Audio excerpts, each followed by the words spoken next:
کوئی تلخ جملہ استعمال کیا، آخر رو کیوں رہے ہو؟ آنکھوں میں آنسو کیوں ہے؟ رو کیوں رہے ہو؟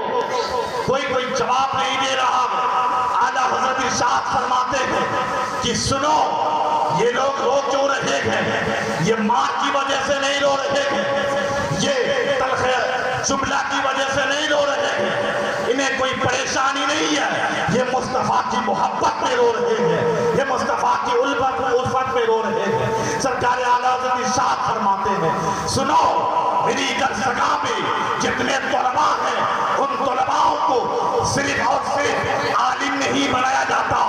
صرف اور صرف مفتی نہیں بنایا جاتا،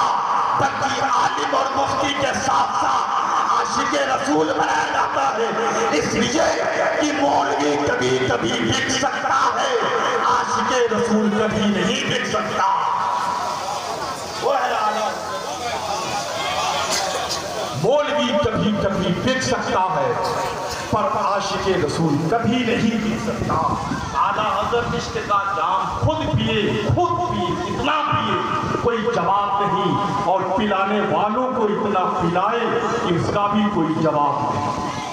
اس کا بھی کوئی جواب نہیں۔ اعلیٰ حضرت کی بات کیا ہے؟ زیادہ وقت ہے کو کیا نہیں کیا، تو اسی چند لفظوں میں کچھ قیمتی باتیں میں آپ کے سامنے۔ اعلیٰ حضرت امام عشق و محبت سرکار اعلیٰ حضرت اپنے نبی پاک سے بے پناہ محبت و الفت رکھتے تھے۔ آپ نے کئی دفعہ آپ سرکار کی زیارت آپ نے کی، یہ سعادت آپ کو نصیب ہوئی، لیکن میں بات آپ کو بتا دوں کہ سرکار اعلیٰ حضرت وہ ذات ہیں کہ خواب میں آپ نے نبی پاک صلی اللہ علیہ وسلم کے چہرے کا دیدار تو کیا، لیکن عالم بیداری میں بھی آپ نے سرکار کی شکل و صورت کی زیارت کی۔ اس کا پس منظر کیا ہے، اس کا بیک گراؤنڈ کیا ہے، میں آپ کو بتا دوں کہ جب سرکار اعلیٰ حضرت عظیم المرتبہ امام عشق و محبت جب حج بیت اللہ کے لیے آپ روانہ ہوئے، جب پہنچے آپ وہاں تو موسم کی تبدیلی کی وجہ سے، پانی کی تبدیلی کی وجہ سے آپ کی طبیعت ناساز ہو گئی، کافی ناساز ہو گئی۔ مورخین فرماتے ہیں کہ 105 ڈگری کا آپ کو بخار آیا تھا، 105 ڈگری کا بخار، وہ بخار کی شدت آپ دیکھیں، 105 ڈگری کا بخار ہے۔ ہمیں اور آپ کو 101 ڈگری کا بخار آ جائے تو ہم ہار مان جائیں، لیکن سرکار اعلیٰ حضرت کا عشق الہی دیکھیے، عشق رسول دیکھیے، نہ کعبے کا طواف رک رہا ہے، نہ نماز، نہ کعبے کا طواف رک رہا ہے، نہ نماز رک رہی ہے، ہر کام وقت پہ انجام پا رہی۔ اسی عرصے میں جو مکہ کے علماء کرام تھے، مفتیان اعظام تھے، چاروں مسالک کے ائمہ کرام کی موجودگی میں کسی نے ایک سوال نامہ لکھ کر کے بھیجا۔ وہ کیا تھا کہ نبی کو، نبی پاک صلی اللہ تعالیٰ علیہ وسلم، ہم تو یہ اپنی طرف سے کہہ رہے نبی پاک، اس بے خدا نے جو کہا تھا نبی کو بنتا، نبی کو علم غیب ہے یا نہیں ہے؟ اگر علم غیب ہے تو پھر قرآن و حدیث کی روشنی میں مدلل و مفصل تحریری جواب چاہیے، اردو عربی سماج، اور وقت مقرر کر دیا کہ 36 گھنٹے کے اندر وہ جواب چاہیے، 36 گھنٹے کے اندر۔ جب علماء کرام وہاں کے مفتیان اعظام نے اس سوال نامے کو پڑھا اور اس کے وقت کی مدت کو پڑھا، تو پھر وہ لوگ ایک دوسرے کو یہ ذمہ داری دی، حضرت آپ جواب دے دیں، مفتی صاحب آپ جواب دیں تو بہتر ہوگا، آپ جواب دیں تو بہتر ہوگا۔ یہ بات چل رہی تھی کہ کسی نے کہہ دیا کہ حضرت علامہ و مولانا مفتی احمد رضا خان ہندوستان سے آئے آئے ہیں کیوں نہ اس مسئلے کو ان کے حوالے کر دیا جائے، ان کو پیش کر دیا جائے۔ وہاں کے علماء کرام نے یہ مشورہ کیا اور پھر سرکار اعلیٰ حضرت کی بارگاہ میں آئے، اس سوال نامے کو لے کر ملاقات کی اور پھر اعلیٰ حضرت کی بارگاہ میں وہ سوال نامہ پیش کیا۔ اور جب سوال نامے کو پیش کیا، اعلیٰ حضرت سے وہ علماء کرام عرض کرتے ہیں، حضرت ہم کو مدلل و مفصل عربی زبان میں تحریری جواب چاہیے، وہ بھی 36 گھنٹے کے اندر۔ سرکار اعلیٰ حضرت نے اس سوال نامے کو لیا، پڑھا اور فرماتے ہیں یہ فقیر، یہ عبید مصطفیٰ انشاءاللہ جواب لکھیں گے۔ یہ سبحان اللہ، یہ عبید مصطفیٰ جواب لکھ دیں گے۔ اور سرکار اعلیٰ حضرت اس سوال نامے کو لیا اور اپنے بڑے بیٹے حجت الاسلام حضرت حامد رضا خان علیہ رحمت و رضوان کو ساتھ لیے اور کعبۃ اللہ شریف کے صحن میں، کعبۃ اللہ شریف کے صحن جسے مطاف کہتے ہیں، جو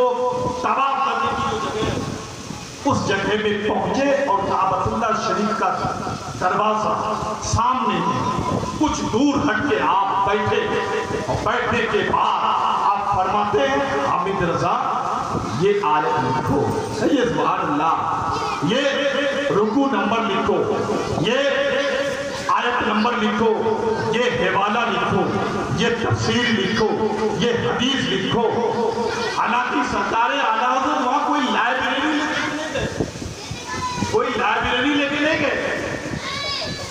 اس لیے کہ اعلیٰ حضرت تو اسرائیل میں تھا ہی نہیں کہ وہاں جا کر کے یہ مسئلے پیش آئیں گے، آپ کو مناظرہ کرنا ہوگا۔ جب کوئی انسان کہیں مناظرے کے لیے جاتا پوری تیاری کے ساتھ جاتا، لیکن سرکار اعلیٰ حضرت کی ذات پہ قربان جاؤ کہ 105 ڈگری بخار کے حالت میں اور بغیر لائبریری کوئی کتاب نہیں ہے، اس گھڑی میں آپ نے 500 صفحات پر 500 پیجز پر عربی زبان میں ایک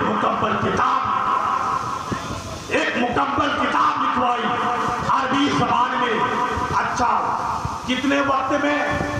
وقت مقرر تھا 36 گھنٹے، لیکن سرکار اعلیٰ حضرت نے وہ کتاب لکھوائی صرف 8 گھنٹے میں۔ کہیے سبحان اللہ۔ اچھا وہ لکھوائے تو 8 گھنٹہ لگا، اگر خود لکھتے کتنا جلدی لکھتے تھے،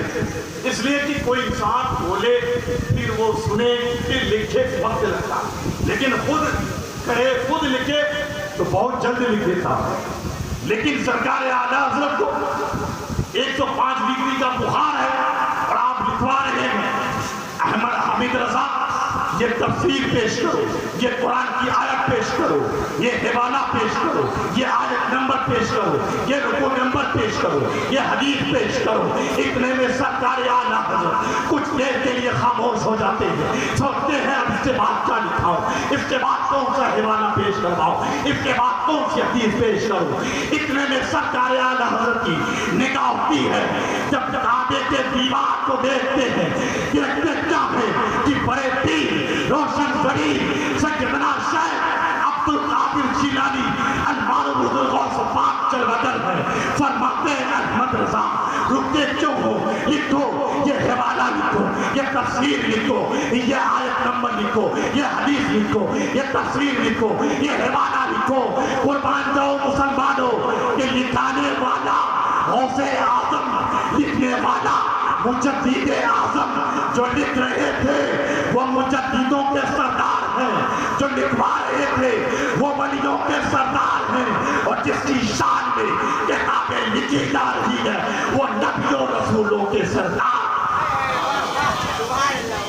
وہ نبیوں رسولوں کے سردار۔ کیا سبحانہ وقت، اس لیے تو کہتے ہیں وادی نظامی کو یہ ہمالا نہ جاتا ہے، جس سمت دیکھیے وہ علاقہ۔ کتابیں لکھی آپ نے،